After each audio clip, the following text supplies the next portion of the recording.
for your ability to project out to the audience. Emote.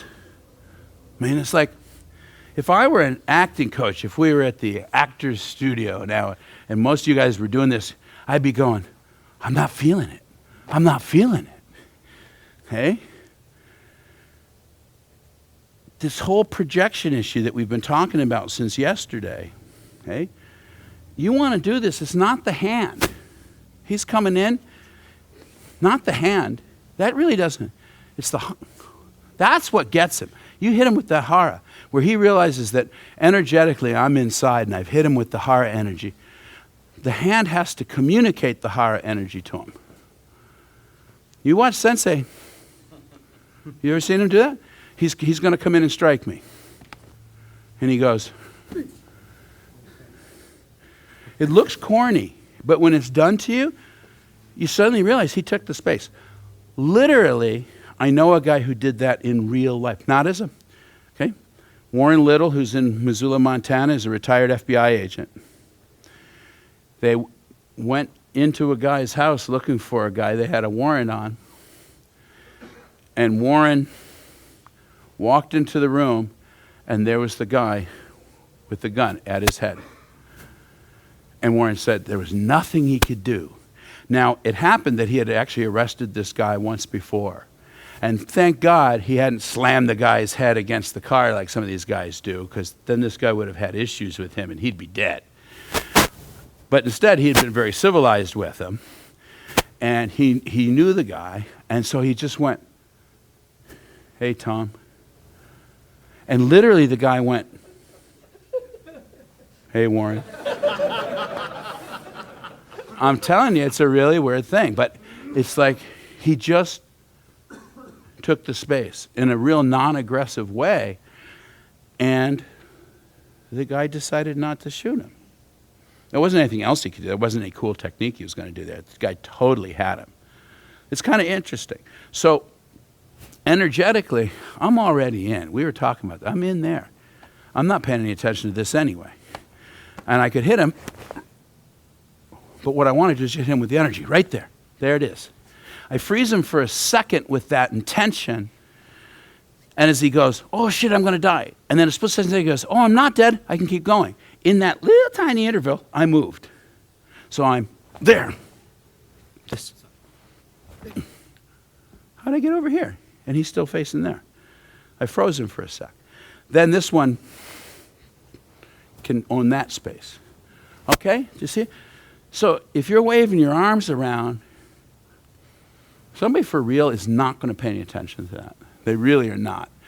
You can totally feel the difference when this is coming from that state of potential we were talking about.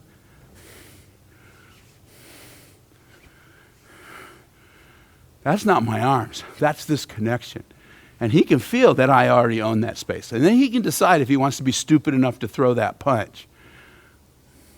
I'm already in. Okay? Aikido people are not as good as they should be about reading this because we don't have competition. So with Saotome Sensei, for instance, I would feel that, but I would still throw the attack. Because I'm supposed to, because the point was to demonstrate. At least with Sensei, he'd mess with you, and he'd like sometimes be there and sometimes not, so you could feel the difference, and eventually you'd go, okay, I know when I can go, and okay, I shouldn't go here, but I will anyway. But I was training that. Most people have done, once they said, once again, it's like if you're training with somebody who's not functioning on that level, you simply don't learn this. If you were doing a competitive art, this would be one of the first things you'd feel. Because if you couldn't feel this, you'd get hit all the time. Okay? My wife Jeannie did fencing. This stuff she totally gets. She's one of the best at it that I've ever seen. The whole idea of being able to feel when you're open and not. We do a sword exercise that is to teach this, where he stands in Geidan Hasso. And I stand in front Geidan. And I want him to ski at the instant he feels I'm open. And I would sit there with my wife Jeannie, and I would fill that space with my projection. and I'd be pressing on her, and then I wouldn't change a thing. No movement at all. All I do is think about my big toe. And the instant my thought went to the big toe, it's like she was spring release. She was coming. Okay? She was a national champion fencer at one point. This connection is crucial. It should be something our training teaches us, but it largely doesn't. Just because if we had competition, there'd be a lot more emphasis on explosive speed. You look at the Tomiki guys, nobody's faster than they are. In Aikido, they have blazing speed. Because they have to. They can't sit there being slow. They're competing with each other. If you're slow, you just lose until you get faster. It's really simple, okay? Everybody always liked Ikeda Sensei's t-shirt that said slow is fine. And they forget about the fact that on the back it said fast is better. There's no question about that. It's just a no-brainer in martial arts. If I'm faster than you are, I just hit you. It's really simple, okay? But when you're trying to get past that whole thing of speed, I'm getting older, okay? I can't move as fast as the young guys. He's smaller than I am. He should be able to move very explosively, whereas I'm the big super tanker. So how do I make up for that? More and more by feeling when he makes the decision to go. So, you know those CIA listening devices they have where they bounce a laser off the glass? And they can actually hear what's being said in the room. That's why at super secret places they have rooms within rooms. So you can't do that, okay? You want to play with this with your partner. Put your attention out here. Remember we were talking about bringing your attention and pushing on them a little bit? Push on him a little bit. Stay really relaxed, but push on him just a little bit. And then when he goes to go, when did you know he was coming? You can feel, if I reach out and kind of just a little bit of pressure, I can feel the energetic change as he starts to decide to go. There's a change in his intention field. Of course, then, you run into the systemic guys who train not to have that change. They just hit you. And you didn't feel any change. That's crazy. Because the arm just comes and hits you and you go, I never even felt that coming. And then you realize how much you were relying on some of this other information. The good news is there's only a half dozen of those guys who can do that. There aren't very many of them. Your chances of ever running into a guy like that in a fight, they're really nice guys and they don't fight, which is a really good thing. Okay, so anybody you're likely is going to actually have these shifts and you learn to read them. Okay? So our training should be doing that. When I present my hand, I'm not just standing here letting this guy run in and grab me for katata tori. Okay? I don't even let the students stand there like this and let people grab them anymore. I stopped doing that. Now, even the beginners, they start here, they bow to each other, and then when I step out and present, he tries to meet me. And I'm trying to teach the people that before that ever happened, we established a mental connection. Before anything else happened, the mind precedes the body. Seems simple, but actually, this is the way most people train. They just stood here and let this guy wander in. Then you think it started when he touched? It's already over when he touched. I was already in. He touched me, he moved. Now it's my line. He keeps trying to defend. He always does this, he defends. And then eventually I just whack him to death.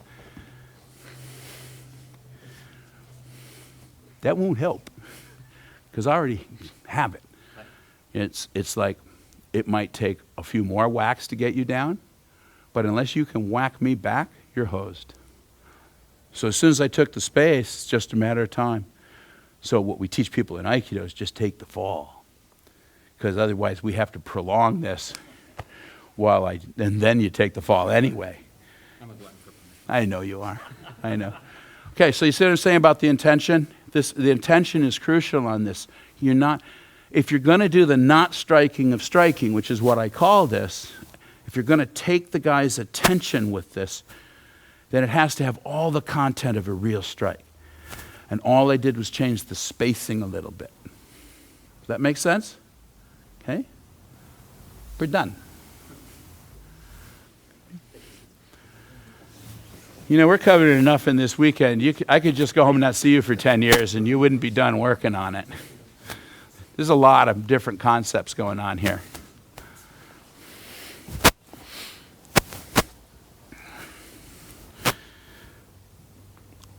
It's the difference between, what should happen in a good seminar, I think, and what you do in normal training. Normal training, you've got to take pieces of this and do lots of them and burn it in. Most of the time in seminars, they're not about walking out of the seminar having mastered anything in particular.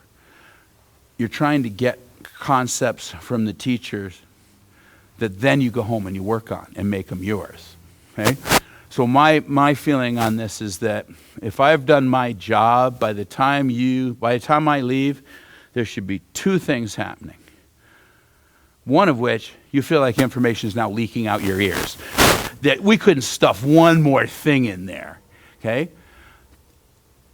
That's actually fine. Learning takes place long after the class stops. I did a seminar many years ago with Tom Reed Sensei. I didn't understand a thing he did the whole weekend. He had a couple principles he was bouncing off of, and I didn't understand them. I went the whole weekend, and I never did the technique the way he did it. I could do my own versions of it, but I knew I was faking it. I wasn't doing what he was doing. 2 years later, I'm on the mat, I'm teaching class, and I did a Nikkyo, and my uke made a small crater in the tatami. And I went, that was what Tom was doing. And not only in that instant did I understand it in that context, I understood it in all contexts. I could apply that throughout my technique. 2 years later, it was just sitting in there percolating around as I trained until I made those connections. So there's no way you can walk out of these things if there's any sophistication in what's being covered on this stuff. Some of this is very high level stuff. Some of you guys are white belts. You might train for 5, 6, 7 years before a couple of these things you go, that was what he was talking about. Yay! Okay? That's fine. That's fine. If everything in a seminar is comprehensible and you can do every single thing that happened all weekend, I don't know why you paid to come to the seminar. You could have just stayed home and done it all because you already knew it. See what I'm saying? These are designed to sort of take you outside your comfort level, to push you a little bit, to shift your thinking, give you entirely different ways of thinking about stuff than what you've been doing. That's why somebody like me comes in.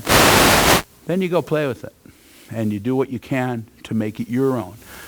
Okay? Because as long as it's like in this context where you're doing what I'm doing, because I'm teaching, then you're imitating me.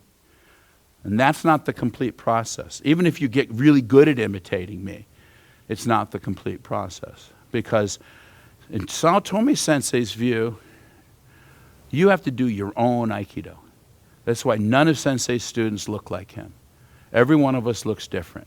And Sensei has not only encouraged that, he insisted on it. One of my earliest memories was Sensei yelling at one of the black belts. I was a white belt. He's yelling at one of the black belts saying, don't do it like I do it. Of course, I'm like fourth kyu, and I'm confused. I get it now. He was saying that the guy was trying so hard to imitate Sensei that in a sense he wasn't even being genuine with his own Aikido. Different body type, different personality, different emotional makeup, everything. Okay? So you start with imitation, but the process of the practice, make it your own. And when it's your own, it won't be exactly what I do. It might be based on the same principles, but your version of it will be yours. And that's how you have to train. That's what your daily training is about. So you come in here, you get a lot of stuff input, then you go back, and when I see you the next time, you might be able to do some stuff and it might not even look like how I did it. That's fine. Saotomi says he doesn't care. Okay? Only the students care. You get, that's not the way Sensei did Kumitachi number 7. You know what? I don't think Sensei could tell you what Kumitachi number 7 was if you asked him. Sensei, what's Kumitachi number 7? I'm not knowing. I don't think he does know. What he wants to see is what you do embodies really good principle, good posture, good intention. I do a couple of the forms differently than I was taught them because I didn't actually find that the original ways I did them fit the principles I was teaching. So I changed them. Since I've seen my students test for 20 years, he's never said boo, not once. He never said, well, that's not the way I did it. It's only the Rokudans who go, that's not the way Sensei did it. Do you really care? What's it about? See what I mean? I had somebody say, oh, we need to have uniformity so we're all on the same page. It's a nice idea and even sounds good. My response to it was, why? Why do we all need to be on the same page? Is there some fundamental benefit to it? Hombu Dojo thinks that being on the same page is important, and they're turning out a bunch of clones. Sensei told us that there is no style and that we need to find our own Aikido. I'm taking that as my basic instruction from my teacher, so therefore I don't think we're ever going to be on the same page. The principles are universal, but how we activate those, how we actualize them through our practice is highly individual. Okay? So you go and get new input, then you come back and play with it, and you digest it and absorb it and make it your own. Then you go get more stuff, and you do the same thing. Okay? A lot of times you need permission from teachers to do this. We have, Howard Popkin coming in doing Daito-ryu study group. We have Dan Harden coming in doing internal power training. And especially with somebody like Popkin Sensei, he's teaching Daito-ryu. And I had to tell him, I said, I don't want you to be disappointed. I'm probably never going to work hard enough on this stuff to get real rank in Daito-ryu. I'm only doing it to make my Aikido better. So I'm going to take what you're giving me, I'm going to turn it around and bastardize it and Aikidoize it. And it won't be correct Daito-ryu. But I don't have any interest in taking on I don't have time to take on another art and do it properly. Some of my students are younger and have time. But I told him I don't. He just said, that's fine. So he doesn't have an expectation of me that I have to try and duplicate every single thing he does properly in a Daito-ryu context. He's willing to share what he knows and then let me muck around with it and turn it into George dough.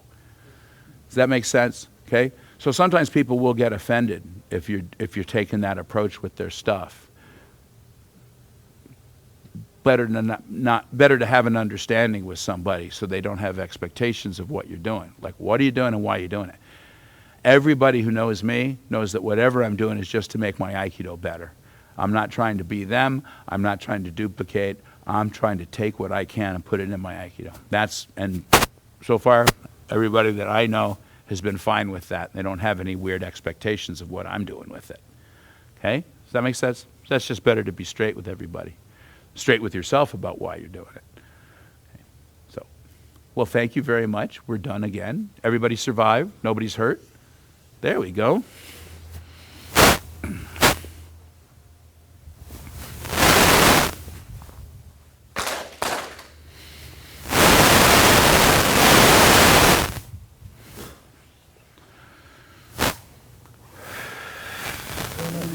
Thank you so much. Good job again, guys.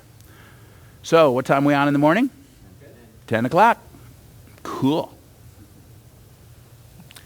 I think what we'll do is a little bit of this work, and I'll try and let you get a feel for how it worked when it was weapons-based. So we'll take the bokken and put them through our obis, and I'll show you a few things that happen when people would try and either disarm you or restrain you from drawing your sword, and you'll see where some of these techniques came from. It's neat to know that, but also when you do it this way, you get into the core in your body. And, if my hands are on my sword, I'm not using them to glom you. So I really like it because it teaches really good body mechanics. Okay, so we'll play with that. Thanks, guys.